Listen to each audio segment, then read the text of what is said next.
Hello students, I am teaching you class 10th chapter life process. Student life process के जो previous video है उसमें हम digestive system, respiratory system के बारे में हम डिस्कस कर चुके हैं। Now we will discuss on transportation system in human being. तो स्टूडेंट्स ट्रांसपोर्टेशन सिस्टम में हम क्या देखेंगे? So the system which concern with transportation of various substance in animals. अब स्टूडेंट्स जो फूड डाइजेस्ट हुआ है, फूड डाइजेस्ट हुआ ग्लूकोज, एमिनो एसिड और फैटी एसिड में, उसको पूरी बॉडी में डिस्ट्रीब्यूट करना होगा। जो गैसेस का एक्सचेंज हुआ था लंग्स में, जैसे कि ऑक्सीजन को हमने एब्जॉर्ब किया था, लंग्स में एब्जॉर्ब हुआ, तो उस ऑक्सीजन को पूरी बॉडी में डिस्ट्रीब्यूट करना, फूड को पूरी बॉडी में डिस्ट्रीब्यूट करना, और बॉडी में जितनी भी जो सेल्स होती है, टिश्यूज़ होते हैं, वहाँ से जो उनमें एक्सक्रीटरी प्रोडक्ट का फॉर्मेशन होता है उसको ला करके वापस से किडनी से उसको रिलीज़ करना या लंग्स से उसको कार्बन डाइऑक्साइड को रिलीज़ करना। तो ये सब पूरा जो सिस्टम होता है ये किसके थ्रू होता है? ट्रांसपोर्टेशन सिस्टम के थ्रू होता है। तो ट्रांसपोर्ट सिस्टम में हम देखेंगे हम कि in human being transport of nutrients, oxygen, carbon dioxide, hormone, enzyme and excretory substance take place through blood and lymph. तो इसका ट्रांसपोर्टेशन किसके थ्रू होता है? ब्लड के थ्रू होता है, ब्लड के थ्रू। क्योंकि हम जानते हैं 9th क्लास में हमने देखा था कि blood is known as fluid connective tissue और लिक्विड कनेक्टिव टिश्यू कहते हैं। ब्लड में जो लिक्विड पार्ट होता है, ब्लड में जो लिक्विड पार्ट होता है that is known as plasma. उसको क्या कहते हैं? प्लाज्मा कहते हैं। जबकि प्लाज्मा में ब्लड सेल्स प्रेजेंट होती है, लाइक WBC, RBC, प्लेटलेट्स, ये सब सेल्स कहाँ प्रेजेंट होती है? ब्लड में प्रेजेंट होती है। अब ब्लड में जो सेल होती है RBC में क्या प्रेजेंट होता है? हीमोग्लोबिन। RBC होती है, RBC में हीमोग्लोबिन प्रेजेंट होता है, और हीमोग्लोबिन जो होता है वो ऑक्सीजन का ट्रांसपोर्टेशन करता है। तो RBC जो होती है ये ऑक्सीजन के ट्रांसपोर्टेशन में इंपॉर्टेंट रोल प्ले करती है। We will study the various components of circulatory system of human being. अब हम ह्यूमन बीइंग के डिफरेंट कंपोनेंट्स के बारे में हम डिस्कस करेंगे। The heart is conical in shape and is of the size is closed fist. एक fist के इक्वल इसकी साइज होती है। हार्ट की साइज कितनी होती है? एक फिस्ट के इक्वल होती है। It is located in small space between two lungs and slightly toward the left side. कुछ एक स्लाइटली लेफ्ट साइड होता है, वैसे होता तो हार्ट सेंटर में ही है, but slightly on left side, ठीक है। Is both carbon dioxide and oxygen are transported by blood. The heart is 4 chambered. Students हमारा हार्ट कितने चेम्बर्ड होता है? 4 चेम्बर्ड होता है। 4 चेम्बर्ड। स्टूडेंट्स फिश का हार्ट 2 चेम्बर्ड होता है। फिश का हार्ट 2 चेम्बर्ड होता है। एम्फीबियंस एंड रेप्टाइल्स का हार्ट 3 चेम्बर्ड होता है। एम्फीबियंस एंड रेप्टाइल्स का हार्ट 3 चेम्बर्ड होता है। रेप्टाइल्स में क्रोकोडाइल एक्सेप्शन होता है। क्रोकोडाइल में 4 चेम्बर्ड हार्ट होता है, जबकि एम्फीबियंस और रेप्टाइल्स जितने भी होते हैं सब में 3 चेम्बर्ड हार्ट देखने को मिलता है। अब फिश का जो हार्ट होता है it is known as venous heart, जिसमें डीऑक्सीनेटेड ब्लड ही फ्लो होता है। जबकि जो एम्फीबियंस और रेप्टाइल्स होते हैं इनमें जो ब्लड होता है वो ऑक्सीनेटेड एंड डीऑक्सीनेटेड ब्लड आपस में मिक्स हो जाता है। जबकि बर्ड्स और मैमल्स होते हैं उनका हार्ट जो होता है वो 4 चेम्बर्ड होता है। कितने चेम्बर्ड होता है? 4 चेम्बर्ड होता है, जिसमें ऑक्सीजनेटेड एंड डीऑक्सीनेटेड ब्लड जो होता है वो सेपरेट रहता है। इनमें बर्ड्स और मैमल्स में ऑक्सीजनेटेड एंड डीऑक्सीनेटेड ब्लड आपस में मिक्स नहीं होता है। So 4 chambered heart in order to prevent mixing of oxygen rich blood with the containing blood containing carbon dioxide. तो कार्बन डाइऑक्साइड और ऑक्सीजनेटेड ब्लड जो होते हैं वो आपस में मिक्स नहीं हो पाते। द अपर 2 चेम्बर, जो अपर 2 चेम्बर होते हैं that is known as atria. ये आप देख सकते हैं, ये अपर 2 चेम्बर है, ये अपर 2 चेम्बर है, जिसको हम क्या कहते हैं? एट्रिया कहते हैं। एंड एट्रिया के बाद of this one is left atrium and other is a right atrium. एक तरफ हम देख सकते हैं इट इज राइट एट्रियम, यहाँ मेंशन किया it is right atrium and it is a left atrium. इसके अलावा the 2 lower chamber are known as ventricle. इनको क्या कहते हैं? वेंट्रिकल। ये 2 लोअर चेम्बर है, one chamber and second chamber, ये दो चेम्बर होते हैं, ये it is known as ventricle. आप देख सकते हैं right atrium open into right ventricle, ये यहाँ पर ये ओपन हो रहा है, ये यहाँ पर ट्राइकॉस्पिड वॉल्व है, ये ट्राइकॉस्पिड वॉल्व है, और ये ट्राइकॉस्पिड वॉल्व यहाँ प्रेजेंट है, जो कि ब्लड जो होता है वो राइट एट्रियम से राइट वेंट्रिकल में तो आ सकता है, लेकिन राइट वेंट्रिकल से बैकवर्ड नहीं जाएगा। क्यों? क्योंकि यहाँ पर ये वॉल्व जो होते हैं ये क्लोज हो जाते हैं। अगर ये ब्लड यहाँ से यहाँ आएगा और उसके बाद ये फिर रिवर्स जाएगा तो ऐसा नहीं होगा, क्योंकि ये वॉल्व उसको प्रिवेंट करते हैं। यहाँ पर हम देख सकते हैं बाइकॉस्पिड वॉल्व होते हैं, bicuspid valve present between left atrium and left ventricle, left atrium और लेफ्ट वेंट्रिकल के बीच में बाइकॉस्पिड वॉल्व होते हैं, और ये भी ब्लड को बैकवर्ड जाने में उसको रोकते हैं, प्रिवेंट करते हैं उसको। The wall of atria are thin, atria की जो वॉल होती है, एट्रिया की जो वॉल होती है, ये जो वॉल होती है ये थिन, ये डायग्राम में भी दिख रही है हमको, ये थिन होती है, जबकि जो वेंट्रिकल्स होते हैं इसकी जो वॉल होती है ये थिक होती है, इनकी वॉल कैसी होती है? थिक होती है। So the wall of atria are thin while the wall of ventricle are thick, इसकी जो वेंट्रिकल की वॉल थिक होती है। All four chamber are separate from each other, हम देख सकते हैं ये फोर चेम्बर है, 1 2 3 4, ये फोर चेम्बर जो होते हैं सेपरेटेड फ्रॉम ईच अदर, ये सब एक दूसरे से सेपरेट होते हैं by partition called septa. For the flow of blood from the left atrium to left ventricle there is a bicuspid valve. Similarly there is a tricuspid valve between right atrium and right ventricle, already we discussed about it. This valve prevent backward flow of blood from ventricle to atria, ये blood को backward flow को prevent करते हैं।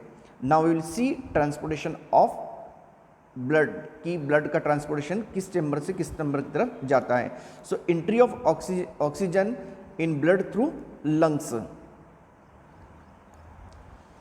Entry of oxygen in blood through lungs, deoxygenated blood from various organ the body receive by the right atrium, हमारी पूरी body से जो blood आता है वो ब्लड किससे आता है? सुपीरियर वेना कावा जो हमारे बॉडी के अपर पार्ट से ब्लड को कलेक्ट करती है, एंड इन्फीरियर वेना कावा हमारे लोअर पार्ट से ब्लड को कलेक्ट करती है। और ये जितना भी ब्लड आता है कहाँ आता है? राइट एट्रियम में आता है। राइट एट्रियम से ये ब्लड जाता है राइट वेंट्रिकल को, राइट वेंट्रिकल से ये ब्लड जाएगा हमारे लंग्स को, ये हमारे लंग्स को जा रहा है, तो लंग्स को जाएगा यहाँ पर। क्यों जाएगा लंग्स को? बिकॉज जो डीऑक्सीनेटेड ब्लड है जिसमें कार्बन डाइऑक्साइड रिच है, वहाँ पर कार्बन डाइऑक्साइड को बाहर की तरफ रिलीज कर दिया जाएगा और ऑक्सीजन को एब्जॉर्ब किया जाएगा। ठीक है, तो ये यहाँ से हमारा जो राइट वेंट्रिकल है इसके थ्रू ब्लड जो होता है, राइट वेंट्रिकल से ब्लड जो होता है वो हमारे लंग्स को जाता है। अब लंग्स से वापस जो ब्लड होता है वो हमारे लेफ्ट एट्रियम में आता है। कहाँ आता है? लेफ्ट एट्रियम में। लंग्स से ब्लड जो ऑक्सीजनेटेड हो चुका है वो कहाँ आएगा? हमारे लेफ्ट एट्रियम में आएगा, और लेफ्ट एट्रियम से blood will come in left ventricle. कहाँ आएगा? लेफ्ट वेंट्रिकल में। और लेफ्ट वेंट्रिकल से ब्लड जो होगा वो एओर्टा के थ्रू हमारी पूरी बॉडी को डिस्ट्रीब्यूट कर दिया जाता है। ऑक्सीजनेटेड ब्लड हमारी पूरी बॉडी को डिस्ट्रीब्यूट कर दिया जाता है। Now we will see its circulation, हम देखेंगे किस तरीके से सर्कुलेशन होता है। Yes friends, in this diagram you can see it is our right atrium, ये हमारा right atrium है, it is our right ventricle। हम जानते हैं कि पूरी बॉडी से जितनी भी वेन होती है, हमने देखा था कि जो मेन वेन होती है वेना कावा से डीऑक्सीजनेटेड ब्लड जो होता है वो कहाँ आता है? राइट एट्रियम में आता है। ये राइट एट्रियम में आ चुका है। फिर राइट एट्रियम से blood is going to right ventricle, ये राइट वेंट्रिकल में जा रहा है। राइट वेंट्रिकल से ब्लड जो होगा, जो डीऑक्सीनेटेड ब्लड है वो पल्मोनरी आर्टरीज के थ्रू, किसके थ्रू? पल्मोनरी आर्टरीज के through deoxygenated blood it is going to lungs. कहाँ जा रहा है? लंग्स को जा रहा है। अब यहाँ पर लेकर के कौन जा रहा है डीऑक्सीनेटेड ब्लड को? Pulmonary artery.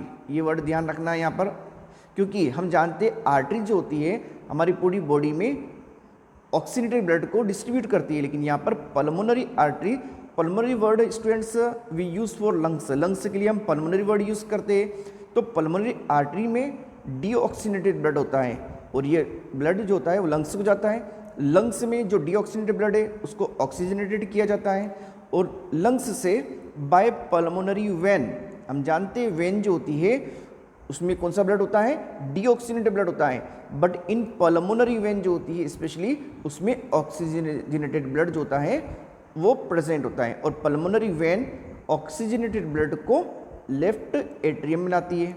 लेफ्ट एट्रियम से this blood it will come in left ventricle, कहाँ आएगा, लेफ्ट वेंट्रिकल में आएगा और लेफ्ट वेंट्रिकल से ये ब्लड हमारी मेन आर्टरी या एओर्टा के थ्रू ऑक्सीजन ब्लड पूरी बॉडी को डिस्ट्रीब्यूट कर दिया जाता है। तो एक तरफ हमारा ब्लड जो होता है वो पूरी बॉडी को डिस्ट्रीब्यूट किया जाता है, दूसरी तरफ ये लंग्स को जाता है। Now will C more diagram. अब स्टूडेंट्स अब आप इस डायग्राम में देख सकते हैं इट इज़ बियर। तो बियर को जानते हैं हम कि बियर इज़ ए मैमल। तो मैमल से और मैमल्स में 4 चेम्बर्ड हार्ट होता है। तो 4 चेम्बर्ड हार्ट होता है तो यहाँ पर हम देख सकते हैं कि यहाँ पर ये है atrium, it is a ventricle, right है। तो राइट का मीनिंग है यहाँ पर डीऑक्सीनेटेड ब्लड है तो इसको ब्लू कलर से शो किया है। अब this blood is going to lungs, lungs को जाता है तो it is known as pulmonary circuit, it is known as pulmonary circuit जो लंग्स की ओर जाता है। अब लंग्स से जो डीऑक्सीनेटेड ब्लड था वो ऑक्सीजनेटेड होकर के लंग्स के थ्रू लंग्स से वापस से लेफ्ट एट्रियम में आता है। कहाँ आता है, लेफ्ट एट्रियम, और लेफ्ट एट्रियम से लेफ्ट वेंट्रिकल में जाएगा और लेफ्ट वेंट्रिकल से पूरी बॉडी को डिस्ट्रीब्यूट किया जाता है। That is known as systematic circuit. इसको क्या कहते हैं, सिस्टेमेटिक सर्किट। तो एक होता है पल्मोनरी सर्किट, दूसरा होता है सिस्टेमेटिक सर्किट। तो स्टूडेंट्स इस टाइप से one is a pulmonary circuit and second is a systematic circuit. So a circulatory system in which the blood travel twice through the heart in one complete cycle of body is called double circulation। तो blood जो होता है heart में 2 time circulate करता है। So our circulatory system is known as double circulatory system. Now we will see. So students the separation of both type of blood in heart allow a high efficiency supply of oxygen to the body. अब students हमारी body को जितनी ज़्यादा oxygen मिलेगी, हमारी body को जितनी ज़्यादा ऑक्सीजन मिलेगी उतनी ज़्यादा इतना ज़्यादा रेस्पिरेशन होगा और जितना ज़्यादा रेस्पिरेशन होगा तो हमारी बॉडी को उतनी एनर्जी मिलेगी। तो high efficiency supply of oxygen to the body it is useful in the animal which high energy need. जिन ऑर्गेनिज्म को ज़्यादा एनर्जी की ज़रूरत होती है उनमें जो उनको ज़्यादा ऑक्सीजन की ज़रूरत होती है क्योंकि रेस्पिरेशन प्रोसेस के लिए ज़्यादा एनर्जी की ज़रूरत होती है।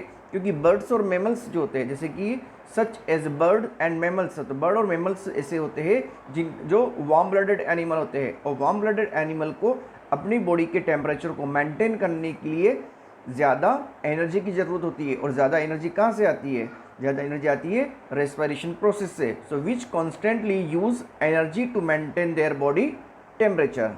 अब students accept it blood vessel, blood circulates throughout the body along definite route. हमारी बॉडी में जो ब्लड होता है एक डेफिनेट रूट के अंदर ही फ्लो होता है। So through blood vessels, blood vessels के थ्रू होता है। तो इट मीन्स हमारा जो ब्लड सर्कुलेटरी सिस्टम होता है ह्यूमन बीइंग में that is a close circulatory system. कैसा होता है, close circulatory system. Arteries and vein are सब सच ब्लड वेसल्स, आर्टरीज और वेन होती है जो ब्लड वेसल्स होती है। Arteries carry blood away from heart. अब आर्टरीज जो होती है ये हार्ट से ब्लड को लेकर के जाती है और पूरी बॉडी में डिस्ट्रीब्यूट करती है। इट मीन्स आर्टरीज में ऑक्सीजनेटेड ब्लड होता है। When carry blood away from different organ toward heart. When जो होती है पूरी बॉडी से ब्लड को कलेक्ट कर करके हार्ट में लाती है। तो इट मीन्स वेन में जो ब्लड होता है that is a deoxygenated blood. Vein में जो ब्लड होता है that is a deoxygenated blood होता है। Since the blood is pumped into the arteries by heart it is under high pressure. जो आर्टरीज में जो ब्लड फ्लो होता है that is under high pressure के थ्रू होता है। देयरफॉर आर्टरीज है वो थिक, आर्टरीज जो होती है वो थिक होती है, आर्टरीज थिक होती है, इलास्टिक होती है। इलास्टिक वॉल्व होते हैं, जबकि when collect blood from different part of the body, when जो होती है ब्लड को डिफरेंट पार्ट से कलेक्ट करती है, bring it back to heart, और ये हार्ट में लेकर के आती है। In the vein blood is not under pressure, vein में प्रेशर नहीं होता है, ये तेज प्रेशर के साथ ब्लड फ्लो नहीं करता। Hence wall of vein thin, जो वेन की जो वॉल होती है वो थिन होती है, क्योंकि इसके ऊपर कोई प्रेशर नहीं होता है। अगर प्रेशर होगा तो इट में भी वेन जो रप्चर हो सकती है, तो इसलिए हालांकि ऑलरेडी इसके अंदर ज़्यादा प्रेशर नहीं होता है। In order to prevent backward flow valve present, vein में वॉल्व भी प्रेजेंट होते हैं, जबकि आर्टरीज में नहीं होते। क्यों नहीं होते आर्टरीज में? क्योंकि ऑलरेडी पीछे से ब्लड को हार्ट पंप कर रहा है, तो जब हार्ट ब्लड को पंप कर रहा है तो उस केस में वहाँ पर वॉल्व ज़रूरत नहीं है, लेकिन वॉल्व वेन में प्रेजेंट होते हैं, बिकॉज ब्लड जो होता है वो बैकवर्ड फ्लो नहीं हो। अब स्टूडेंट्स, ब्लड वेसल के अलावा एक और होता है हार्ट बीट। हार्ट बीट जो होता है ह्यूमन बीइंग में क्या होता है, now will see. So one complete contraction and relaxation of heart is called a heart beat. एक कॉन्ट्रैक्शन और एक रिलैक्सेशन होता है हार्ट में, it is known as heart beat. तो हार्ट बीट जो होती है 72 पर मिनट, ह्यूमन बीइंग में हार्ट बीट कितनी होती है 72 पर मिनट। जबकि जो पल्स होती है, व्हाट इज अ पल्स, हम पल्स के बारे में जानते हैं। तो पल्स जो होती है, अब पल्स जो होती है वो कितनी होती है, pulse the expression of N artery each time the blood is forced into it is called pulse. जब आर्टरीज में एक जर्क के साथ जो ब्लड फ्लो होता है, that is known as pulse. तो and the expansion of an artery each time the blood is forced into it is called pulse. तो हार्ट बीट के साथ में जो पल्स होती है, so the pulse rate of an adult while resting 72 per minute. तो pulse rate भी जो ह्यूमन बीइंग में होता है वो कितना होता है 72 पर मिनट होता है। Except students, one more thing is there, blood pressure. एक और क्या होता है, ब्लड प्रेशर, जिसको अपन बीपी भी कहते हैं। बीपी कितना होता है हमारी बॉडी में, तो होता है 120/80, 120/80 mm मर्करी, 120/mm मर्करी जो होता है, it is a blood pressure. अब ब्लड प्रेशर जो होता है, एक होता है सिस्टोल, तो 120 जो होता है it is a systolic blood pressure, and diastole जो 120 जब सिस्टोल होता है तो जो हमारे वेंट्रिकल्स होते हैं उनमें कॉन्ट्रैक्शन होता है, कॉन्ट्रैक्शन से ब्लड जो होता है वो आर्टरीज में पंप होता है। जबकि डायस्टोल होता है, डायस्टोल इज़ 80 होता है, और जब हमारे हार्ट में अगेन जब ब्लड फिल होता है, so that is known as diastole. Sphygmomanometer की हेल्प से ब्लड प्रेशर को मेज़र किया जाता है, जबकि स्टेथोस्कोप से हार्ट बीट को मेज़र किया जाता है। इस तरह से स्टूडेंट्स, अभी हमने transport system in human being देखा है। अब हम नेक्स्ट क्लास में देखेंगे transport in plants. Okay, thank you, have a nice day.